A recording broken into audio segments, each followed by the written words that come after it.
Warning. The following contains stories about drug use. This is for entertainment only. I do not condone the use of drugs. Drug dealers of Reddit, what is the strangest thing you have been offered in compensation for drugs? Someone offered me their dog for a $50 bag. They were such a shitty person and a terrible dog owner. You best believe I took that fucking dog and we had 8 glorious years together. Don't tell my current dog. That was the most caring dog I have ever met. I miss the big guy every day. That asshole probably bragged about what a good deal he got, but let's be real, the dog was the real winner there. Not a drug dealer. But I sold insurance to low-income people. I went to collect the premium for a family's insurance and they had a dog tied to a tree with maybe a 1-foot lead. That may be generous. I told them it was my hubby's birthday and I would give them $20 for the puppy. They told me to take the fucking dog, it was a pain anyway. It was hands down the most grateful, happy, loving dog I ever owned. R.I.P. McCoy, I miss you so much. My friend would sell his boss weed and then was paid through his paycheck. He thought it was a great deal until I explained that he is now paying income tax on his weed sales. I mean, you don't want to tangle with the IRS about money you got from selling drugs. They don't care how you got the money. They want their taxes.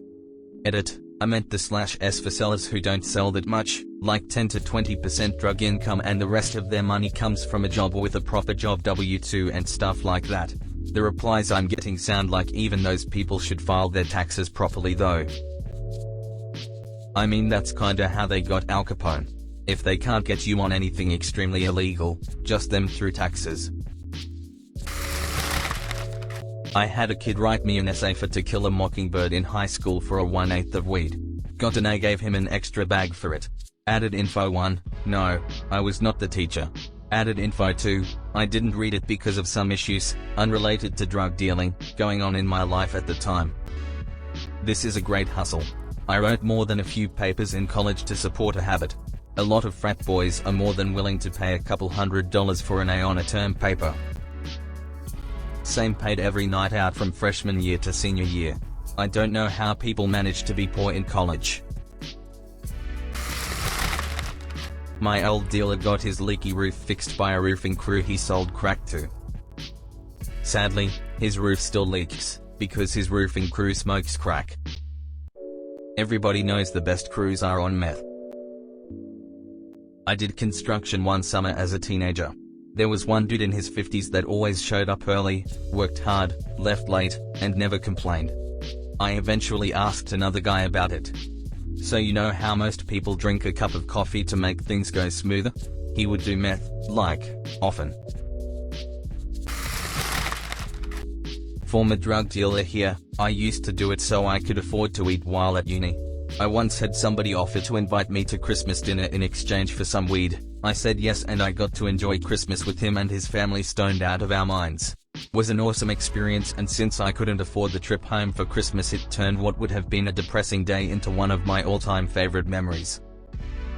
I love this one. What a weirdly wholesome post. My dealer in high school would get people, usually gullible freshmen, to give him their $80 to 120 graphing calculator in exchange for $10 to $20 worth of weed.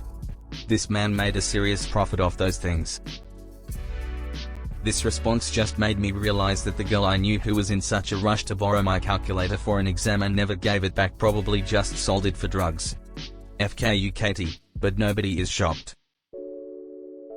Never met a Katie that wouldn't do this.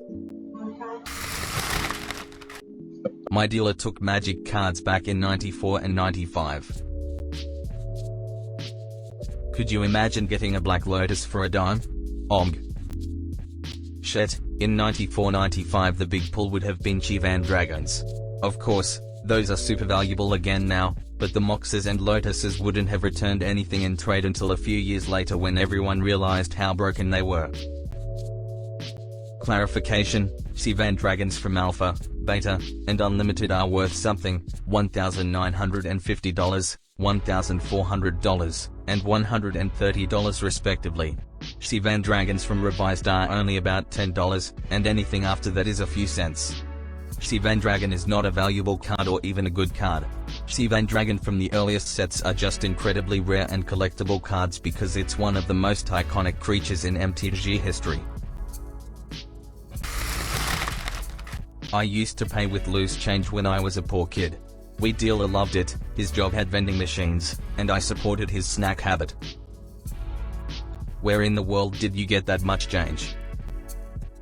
Pizza delivery and waiter in the 90s. Tons of change piled up over a week, and we could stretch nickel and dime bags.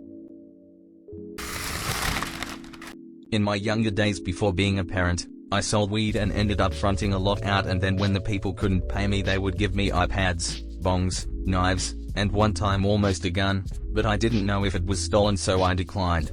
I accepted almost anything that I thought was useful or cool. The strangest thing I got was a $1 t-shirt. It was just $1 but it was folded into a tiny shirt and I thought it was cute, so the kid basically got a gram for $1. I still have it too. Life pro tip: learn origami to impress your drug dealer so they'll give you a good deal. This was in the 90s. A school near me was going through some major renovations. They were practically going to be built again from the ground up. Anyways, a district administrator tried to trade one of those big outdoor school signs for some cocaine. Hey, I don't know the values involved, but it'd be pretty cool to have one of those giant signs. I figured the sign was worth more than the cocaine in monetary value, but I didn't take it in the end. I couldn't figure out what the hell I would do with a school sign. I had a friend begging me to bring something over to him. When I asked about payment he said he had something better than money, and that I'd be pleased with it. He wouldn't say what it was, but made it sound like it wasn't safe to mention over the phone. From the way he was talking it seriously sounded like extremely hush-hush. I was intrigued. It ended up being like a total of $9 across 3 gift cards, a 2MP digital camera, and an old phone that was missing the battery. He said the digital camera could be sold at a pawn shop, the phone could be used to hide drugs until I got a battery for it, and the gift cards were just something extra he felt like throwing in to sweeten the deal. I also had an incident where a friend of mine needed to buy and I decided to hit up my Connect to pick up on their behalf. The friend picks me up, drives me to the dealer's house, and I ask them for the money before I head inside. They reached behind the seat and pulled out a Ziploc bag full of pennies and was like, "Trust me, it's all there." For clarification, the drug was just weed, but it was before California allowed recreational shops, so only a handful of people had access to it in my area. And I didn't take the pennies to the dealer. I had enough to front my friend, so I paid for it and kept the bag. The amount of coins did end up being the exact amount needed. Not a drug dealer, but my drug dealing friend once came into the kitchen of the restaurant while I'm chopping celery or something, and he's dragging a big huge black garbage bag behind him. He'd already been to prison once and just got back out apparently. I said, "George, is that a freaking body?" He goes, "Frick yeah it is." I gripped the knife a little tighter at that point and looked for the exit. He pulled the garbage bag back and he had 3 huge Alaskan salmon in there. Some guy didn't have enough cash, so he paid him in salmon. Lol. I gutted them, cleaned them, and then George paid me in salmon. It was good salmon. Man, salmon would be a good effing deal. That shit is good. Reminds me of when I offered to pick up my college friend from the airport before school started. She lived in Ak and paid her way to and from school in CO by cooking on fishing boats. She said she'd bring me some fish for my trouble. She had to pick up the salmon at the oversized luggage rack with the skis and golf clubs. It was an entire huge salmon, yanked out of the water, frozen on the ship, and wrapped in about 20 layers of trash bags. It was enormous. I kept that thing in my chest freezer, occasionally sawing off pieces with a hacksaw. Best salmon ever. Friend of mine used to sling various drugs while he was in college. Mostly weed and psychedelics, but he dabbled in selling the harder shit here and there. He said some dude offered to live with him as a personal wiener sucker for a week in exchange for some exorbitant amount of blow, something like 2 ounces for being an on-tap BJ machine for a week. My friend didn't even have that much coke at one time. The most he ever had at a single time was like 20 grams, and he only sold it when he came across it for a stupid cheap price and during spring break when all the hardcore college partiers were going on spring or summer break. He turned down the offer. If he would have accepted the offer, and then turned the guy out on Craigslist for $20.00 billion Jays, He'd have made a mint. Edit, holy shit. Nobody else immediately thought of that, eh? I am a terrible person. When I was in middle school, someone stole their grandpa's World War II souvenirs to trade for pot. Friend of mine traded him $30 worth of weed for a 1941 Hitler Youth dagger recovered from one of his grandpa's gills. Absolutely gutted. Kids can be so ignorant. Imagine what those souvenirs might have meant to his grandfather. Honestly, I try not to think about it. It's really sad. Back in the 90s when I was selling a lot of meth and ecstasy at raves, I had one dude offer me a gold wedding band for a baggie.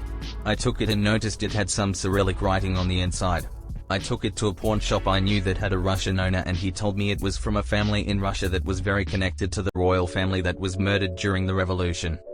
I knew the kid, and his parents, and I knew he had stolen it from his mother, who was a child of refugees from the revolution, so I just stuck it in an envelope and mailed it back to them. That was a nice move, sending it back. If you enjoyed this, please smash that MFing like button and subscribe. Doing this will allow me to make this type of content more frequently. Thank you very much.